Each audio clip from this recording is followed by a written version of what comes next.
La radio qui vous parle de NBA, c'est Radio Off Basket. Le basketball, c'est mieux à la radio.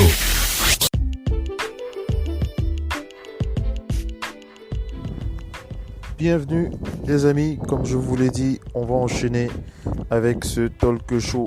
Vous êtes bien dans FM NBA avec Oncle Phil Basket. On commence donc par aller du côté des Lakers de Los Angeles avec LeBron James qui a refusé un traitement de faveur au sein de la bulle d'Orlando. On rappelle qu'il ne s'agit pas d'un secret puisque les conditions de vie au sein de la bulle à Disney ne sont pas idéales. Certains joueurs se sont rapidement plaints de la qualité de la nourriture ou des hôtels. Et avec son statut de superstar, LeBron James aurait pu profiter davantage. En effet, le King aurait probablement pu exiger et obtenir le droit de faire venir son chef personnel, son masseur ou encore sa propre sécurité. Mais malgré cette possibilité, LeBron James l'a rapidement écarté. En effet, par rapport à ses coéquipiers, LeBron James ne voulait pas disposer d'un traitement de faveur. Il a déclaré, en tout cas, c'est Chris Haynes qui a déclaré sur TNT, LeBron James veut s'assurer de connaître les mêmes conditions que ses coéquipiers sur ce camp. Il veut s'intégrer au groupe et vivre la même expérience. LeBron, Anthony Davis, Quinn Cook, ils se promènent beaucoup ensemble dans la bulle. L'objectif est clair, ils veulent créer du lien. Et LeBron James veut envoyer un message. Nous sommes tous ensemble dans le même bateau. Un choix tout à l'honneur du King, puisqu'il connaît aussi l'importance de la cohésion de groupe dans la conquête d'un titre. En vivant la même expérience que ses partenaires, LeBron James veut créer un vrai sentiment d'unité chez ses coéquipiers. Et ça, c'est quelque chose de très très bien. C'est vraiment cette qualité humaine, LeBron James, c'est de pouvoir se rapprocher de ses coéquipiers. Il n'a pas le caractère de requin que pouvait avoir Michael Jordan toujours dans son coin. Je pense pas que si on avait demandé à MJ de subir à Michael Jordan de supporter cette situation dans la bulle, je ne suis pas persuadé qu'il aurait accepté les mêmes conditions que les autres, on va dire ça comme ça.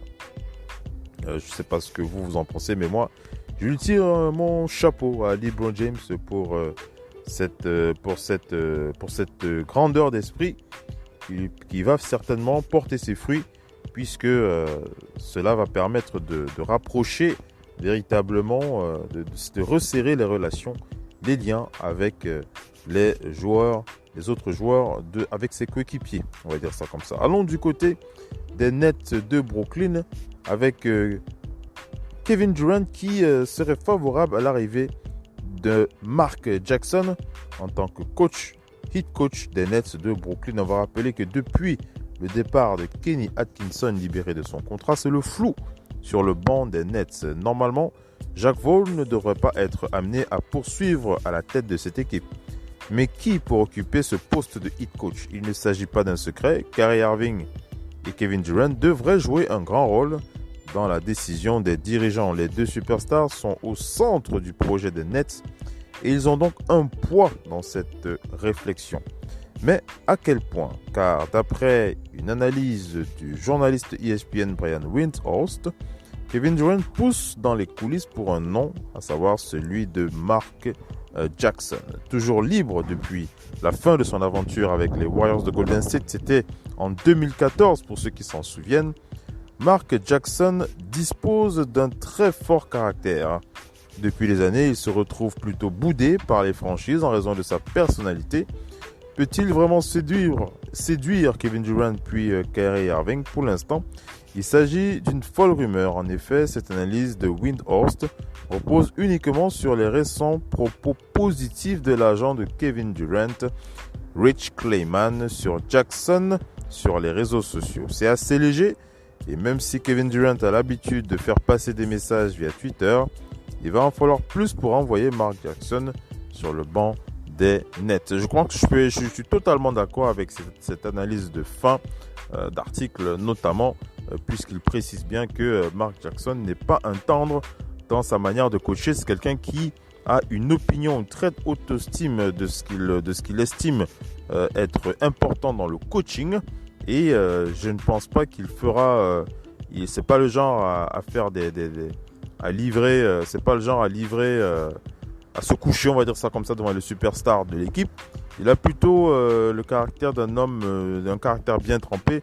Pour ceux qui s'en souviennent, Mark Jackson, c'est quand même quelqu'un qui a brillé à son époque lorsqu'il jouait pro du côté des Knicks de New York. Si vous faites partie de cette jeunesse qui ne savent pas qui est Mark Jackson, ou alors si vous connaissez, si vous n'avez jamais vu jouer, on va vous inviter à regarder un petit peu ces highlights sur YouTube. Vous ne pouvez pas les manquer. Quoi qu'il en soit, l'hypothèse selon laquelle Mark Jackson pourrait arriver au Nets, l'hypothèse selon laquelle Kevin Durant pousserait pour l'avoir, elle est à la fois, elle pourrait être vraie, mais aussi fausse. En tout cas, moi, j'y crois pas du tout simplement parce que vu le caractère de Mark Jackson, je ne pense pas que Kevin Durant pourrait accepter un coach qui ne le laisserait pas faire, en parenthèse, ce qu'il veut. Quoique, il ne faut pas dire ça non plus, puisqu'il a quand même accepté d'être coaché sous les ordres de Steve Kerr. Il a accepté de faire des choses qu'il n'avait pas l'habitude de faire lorsqu'il jouait au Thunder d'Oklahoma City. Donc Kevin Durant, il faut pas jeter l'eau du bébé comme ça. Je crois que Kevin Durant, il peut s'adapter. Donc voilà, c'est pas impossible. Voilà, c'est pas impossible de voir Kevin Durant accepter Mark Jackson, puisque Mark Jackson, c'est quand même un grand nom, un grand nom, un nom reconnu. On va dire ça comme ça. Donc voilà ce que moi je pense. Je pense pas que Mark Jackson va aller du côté des Nets de Brooklyn. Si vous pensez, s'il fait partie de vos coachs préférés, n'hésitez pas à réagir sur les réseaux sociaux. Dites-nous si vous souhaitez vivement que Mark Jackson rejoigne les Nets de Brooklyn. On enchaîne avec la suite des infos.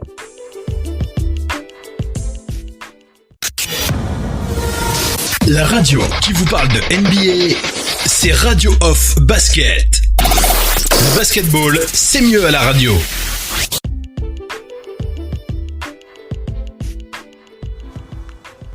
Allez, petit retour cette fois du côté des Sixers, Philadelphie, avec cette question. Est-ce que Ben Simmons va commencer? Est-ce qu'il va continuer? Est-ce qu'il va s'améliorer au tir à 3 points? Voilà, c'est la question qu'on va vous poser dans cette troisième info que l'on diffuse dans FM NBA. On va rappeler que c'est la même promesse qui revient tous les ans chez les Sixers. Ben Simmons va enfin tirer à longue distance. Pas vraiment à droit, à 3 points. L'Australien bosse régulièrement pour ajouter cette arme à son jeu. Mais malgré ses efforts sur certaines vidéos, le jeune talent a du mal à appliquer ce travail en match. Cette saison, il a tout de même inscrit ses 2 premiers tirs à 3 points. Mais comme depuis le début de sa carrière, Ben Simmons a refusé plusieurs opportunités à 3 points. Et lors de cette pause de la NBA, à cause de l'épidémie du coronavirus, de nouvelles vidéos ont circulé concernant Ben Simmons. Encore une fois, il bossait à 3 points. Et cette fois-ci, c'est son coach qui espère bien en profiter. Il a déclaré: les nombreuses façons dont nous l'utilisons, je pense que ça l'aide à développer ses capacités, mais surtout grâce à sa mentalité. Il est arrivé ici avec un état d'esprit incroyable. Son tir à 3 points semble bon. Il a pris plusieurs tirs à longue distance en entraînement ces derniers jours, plus que sur la première partie de la saison. Il a l'air en forme, il a l'air bien. Je sais aussi qu'il reçoit les encouragements de ses coéquipiers, a donc déclaré Brett Brown. C'était dans les médias il y a quelques heures. On rappelle que cette fin de saison pourrait représenter un tournant pour Ben Simmons. On le sait, ces derniers jours, il a été testé en tant qu'ailier fort aux Sixers. Et avec ce nouveau poste et un tir à 3 points, le natif de Melbourne pourrait faire le très gros dégât. Mais on va tout de même attendre une confirmation de ses progrès sur le parquet. Analyse: est-ce que vous faites partie de ceux qui pensent que Ben Simmons va tirer un peu plus que cela à 3 points? Est-ce que vous pensez que ce changement de poste, et est-ce que vous pensez que cette faculté qu'il a de tirer à 3 points pourrait être une arme en plus dans son arsenal et ça pourrait pousser les Sixers à avoir de meilleurs résultats collectivement? Moi, je vais vous dire très franchement, je vais être assez direct. Moi, je n'y crois pas. Je n'y crois absolument pas. Je ne pense pas que Ben Simmons va se mettre à tirer à 3 points de temps en temps ou un peu plus. Moi, je n'y crois pas. Alors, Brett Brown, il est bien gentil quand il dit que Ben Simmons tire beaucoup à 3 points à l'entraînement. Je vais simplement rappeler qu'il le faisait déjà l'été dernier lorsque l'on partageait déjà les vidéos de tir à 3 points de Ben Simmons et qu'on avait l'espoir de le voir réaliser quelques tirs en plus. On l'a dit, voilà, on l'a rappelé dans l'article, hein, Ben Simmons n'a réalisé que 2 tirs à 3 points sur l'intégralité de toute la saison. Je pense bien que c'est 2 seulement, sauf si vous avez de quoi nous faire changer cette information. Il me semble bien qu'il a réalisé uniquement 2 tirs cette saison et je pense que ça n'est pas prêt de changer. Vous savez, le tir, c'est pas une question de possibilité. Être un bon shooter, pour être un bon shooter, que ce soit à 3 points ou à 2 points, c'est pas d'abord une question de talent, c'est pas une question de pratique, c'est d'abord une question de mental. Il faut que le joueur, il ait envie de le faire, il faut qu'il ait la volonté de le faire. Et je pense, au vu du caractère, en tout cas au vu de l'attitude, hein, de Ben Simmons, on a vu son body language pendant cette saison. Il n'a pas le body language d'un joueur qui a envie de tirer, qui a envie de prendre des opportunités de tir. Donc il n'a pas le mental pour ça. Donc moi je le vois absolument pas changer d'état d'esprit pour commencer à tirer un peu plus à 3 points. Par contre, est-ce qu'on le verrait jouer au poste 4 oui, on le verrait jouer au poste 4, même si pour moi ce sera au détriment des Sixers de Philadelphie. J'avais déjà donné mon avis dans une version longue d'un débat qu'on a réalisé, c'était il y a encore quelques heures sur le beat dans NBA No Limit sur Radio Basket. Si vous n'avez pas écouté ce long débat avec le Doc ONP, avec Missy, vous pouvez l'écouter sur le site officiel radiooff.net directement, hein. Donc voilà, et on s'exprimait en disant que on avait beaucoup de mal à croire, hein, en cette possibilité de voir les résultats des Sixers être beaucoup mieux avec un Ben Simmons jouant au poste 4. Donc moi j'y crois pas du tout. Moi je pense que Ben Simmons c'est un joueur qui a cette faculté de jouer à tous les postes, en commençant par le poste de meneur de jeu. C'est un playmaker, hein, dans le talent pur. C'est un playmaker, donc c'est quelqu'un qui doit avoir le ballon, qui doit faire la passe à ses coéquipiers, qui doit pénétrer, qui doit utiliser les écrans, qui doit défendre sur les plus forts. Il doit utiliser son côté athlétique lorsqu'il pénètre, un petit peu comme LeBron James, mais je ne le vois pas jouer en 4. Je le vois pas. Je peux le voir poser 2 ou 3 écrans, mais c'est pas son travail, c'est pas sa qualité première. Et je suis vraiment assez surpris de voir qu'on va faire des tests ou des tests ou alors des trucs avec cette fin de saison. Bref, on va de toutes les façons observer de très très près comment les Sixers se jouent. Je serai le premier à vous le dire, hein, si Ben Simmons joue véritablement au poste 4 ou alors s'il tire un peu plus à 3 points. Et je serai prêt à parier que ce ne sera pas le cas. En tout cas pour ce qui est du tir à 3 points. Voilà. Donnez-moi votre avis. Est-ce que vous pensez que Ben Simmons va être mieux, plus fort à 3 points? Est-ce que vous pensez que ça va être quelque chose de nouveau, de bien pour lui? Dites-nous sur les réseaux sociaux ce que vous en pensez. On n'hésitera pas à le partager lors de nos prochains talk shows.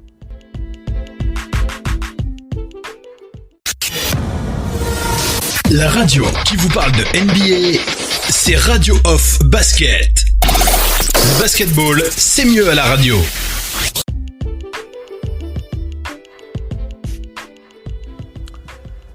Est-ce que vous faites partie de ceux qui ont envie de voir Dwyane Wade de retour sur les parquets de basket? Je précise bien des parquets de basket et pas les parquets NBA. Ou même si vous souhaitez le voir sur les parquets NBA, n'hésitez pas à réagir, hein. N'hésitez pas à le dire. Est-ce que vous faites partie de ceux qui veulent revoir Dwyane Wade avec le ballon en main, Dwyane Wade dans un match, en tout cas dans une saison? En tout cas, c'est une belle info, comme ça, une info très intéressante que je vais partager avec vous, puisque voilà plus d'un an que Dwyane Wade a tiré sa révérence en NBA et il a bouclé sa superbe carrière avec un maillot du Heat de Miami sur le corps et l'amour d'un public ravi de ne pas le voir finir ailleurs qu'à South Beach.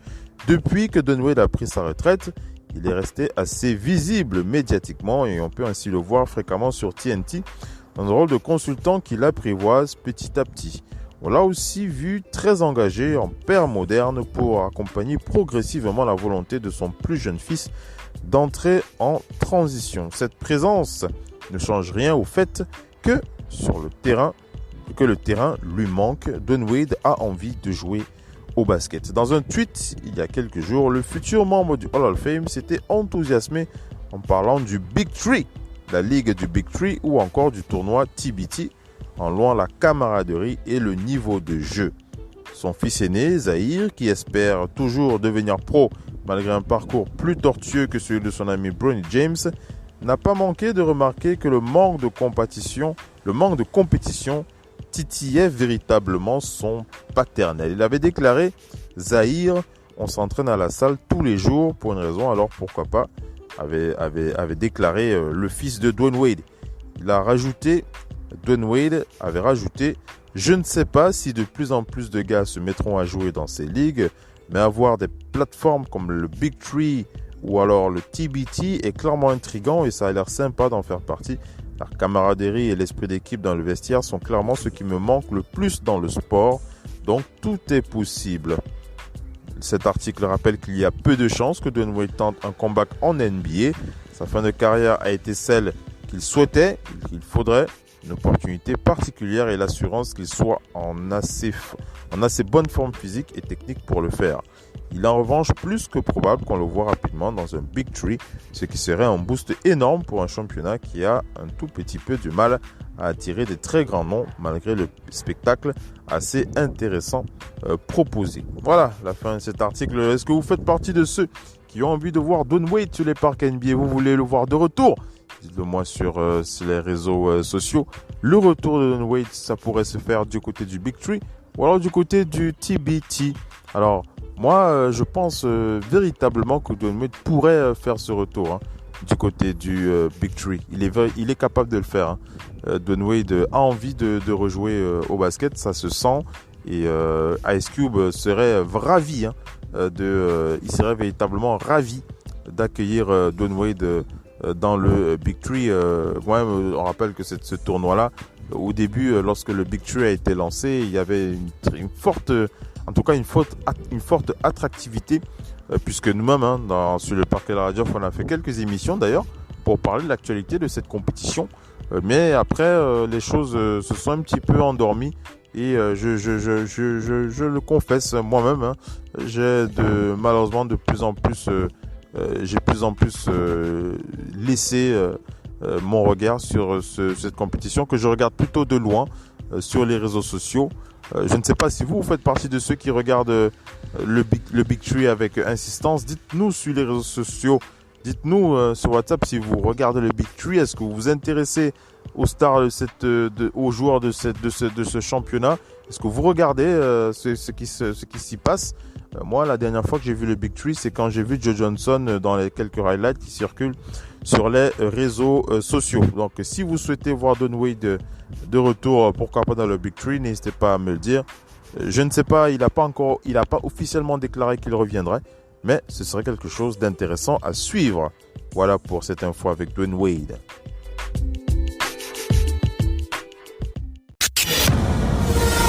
La radio qui vous parle de NBA, c'est Radio Off Basket. Le basketball, c'est mieux à la radio.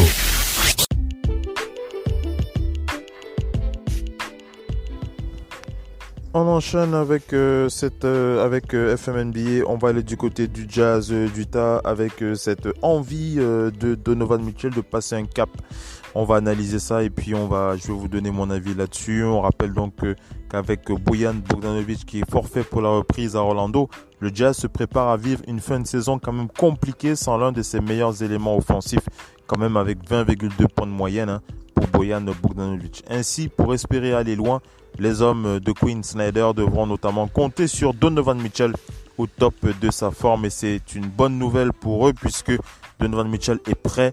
Il a survécu au coronavirus et il est prêt à relever le défi.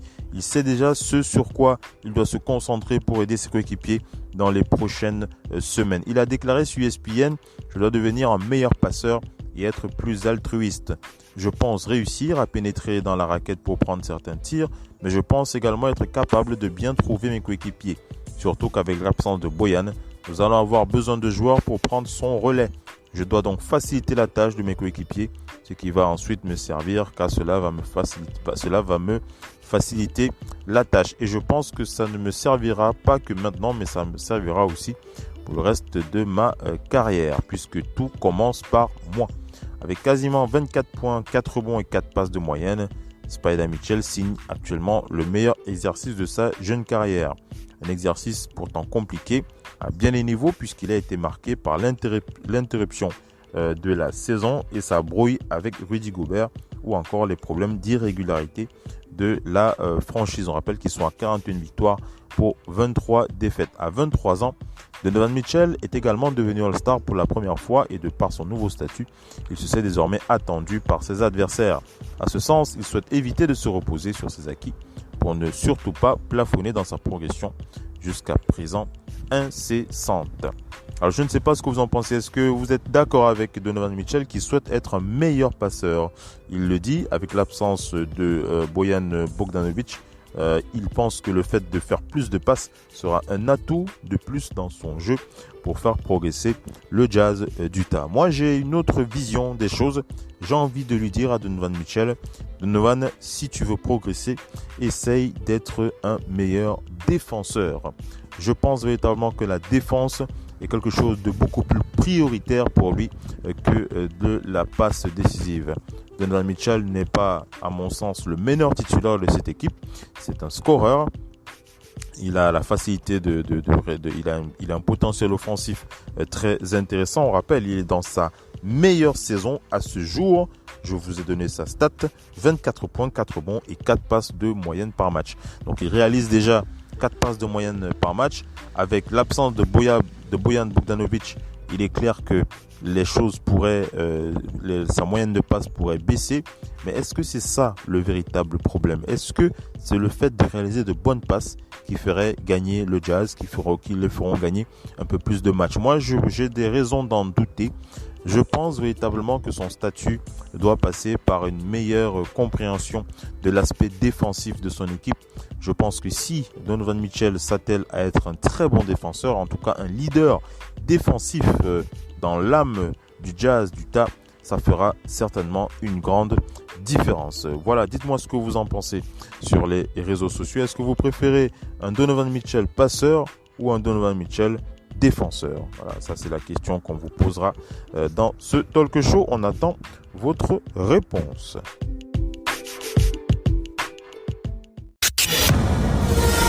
La radio qui vous parle de NBA, c'est Radio Off Basket. Le basketball, c'est mieux à la radio.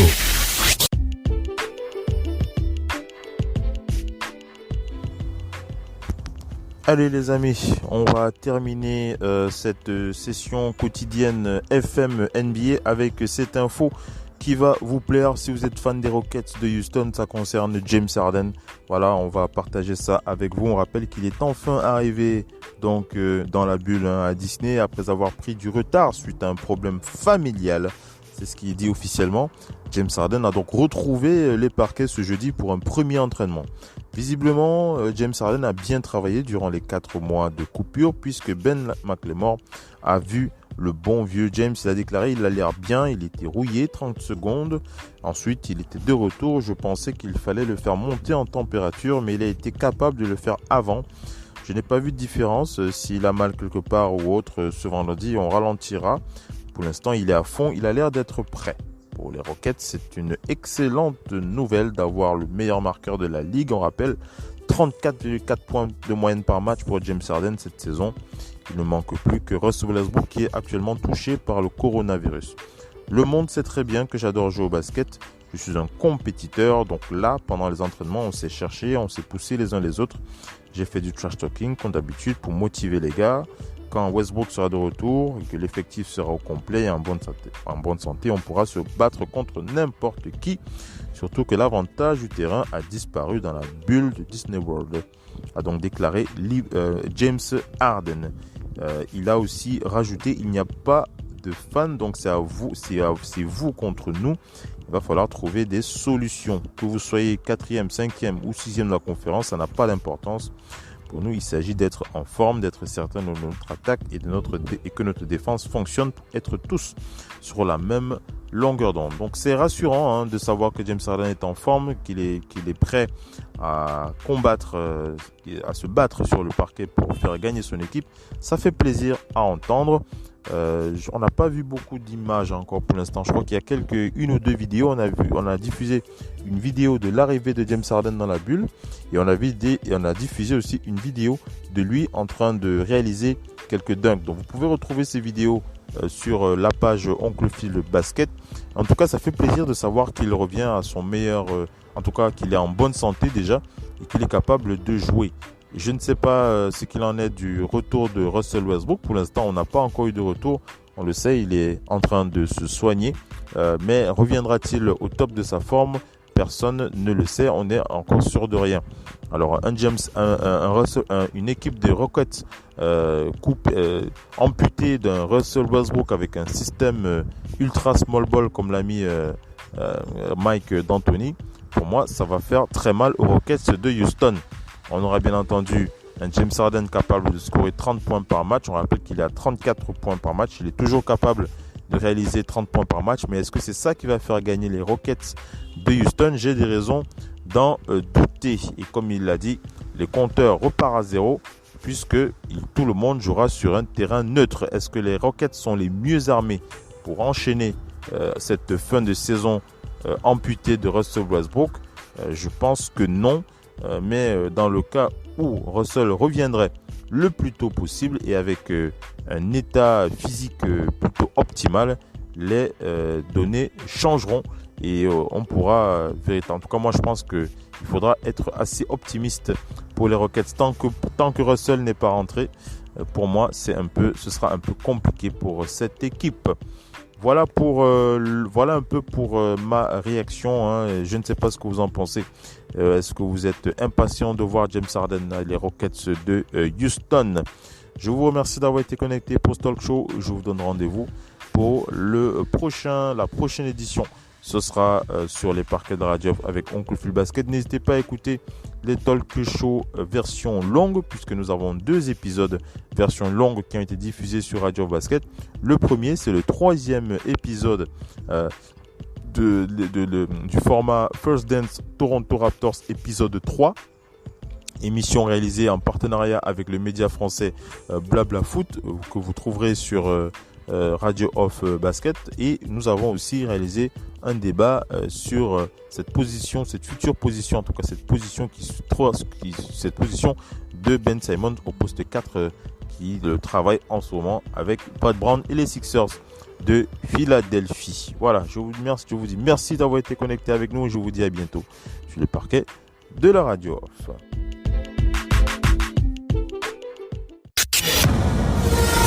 La radio qui vous parle de NBA, c'est Radio Off Basket. Le basketball, c'est mieux à la radio.